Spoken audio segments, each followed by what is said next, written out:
মারিয়াম বিনতে হামজা বলেছেন, যদি কেউ কারো টাকা পয়সা বা সম্পদ ব্যতীত অন্য কোনো হক নষ্ট করে, যার হক নষ্ট করা হয়েছে সে সেটা জানেও না, তাকে জানালে বা তার কাছে মাফ চাইলে সে আরও ভুল বুঝতে পারে এবং সম্পর্ক খারাপ হয়ে যেতে পারে। তাহলে এই হক কীভাবে আদায় করবে?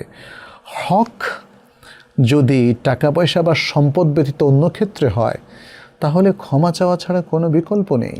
আপনি কারো গীবত করেছেন, আপনি কারো নামে অপবাদ আরোপ করেছেন মিথ্যা, তার অজান্তে, সে হয়তো জানেও না যে তার নামে কারা এগুলো আজে বাজে কথা রটনা করেছে। এটা ক্ষমা নিতে হবে।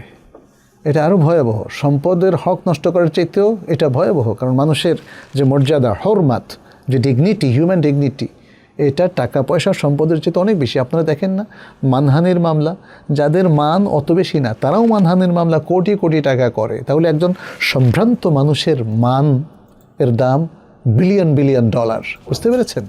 অতএব কারো হক টাকা পয়সার বাইরে হক নষ্ট করাটা টাকা পয়সার হক নষ্ট করার চাইতেও ভয়াবহ। আর টাকা পয়সার হক তো ফেরত দিলে, না জানলেও ফেরত দিলে চলে, কিন্তু এইটা আপনাকে অবশ্যই ক্ষমা চেয়ে নিতে হবে। আর আপনি যেটা বলেছেন সম্পর্ক খারাপ হয়ে যাবে, এটা আপনার ভুল ধারণা। আসলে আপনার মধ্যে ইগো কাজ করছে, তাই না? আপনার ইগো যে আমি তার কাছে ছোট হয়ে যাব যদি মাফ চাই। না, আপনি ছোট হবেন না, বড় হবেন। আপনি অপরাধ করেছেন, আপনি ইভেন যদি আপনার বাসার আপনার অধীনস্থ কারো কাছে অপরাধ করেন, তবু তার কাছে ক্ষমা চাওয়া উচিত। কারণ সে মানুষ, তার সম্মান আছে, আপনি তার সম্মান নষ্ট করতে পারেন না। অতএব আপনার এই যে ইগো, এই ইগোটাকে আপনি সামলাতে হবে।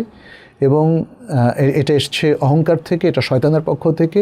এটাকে পরিপূর্ণভাবে ধ্বংস করে দিয়ে আপনি নিজেকে একজন বিনয়ী মানুষে পরিণত করতে হবে এবং সংশ্লিষ্ট ব্যক্তির কাছ থেকে ক্ষমা চেয়ে নিতে হবে। আর কোনো বিকল্প সত্যিকার অর্থে নেই।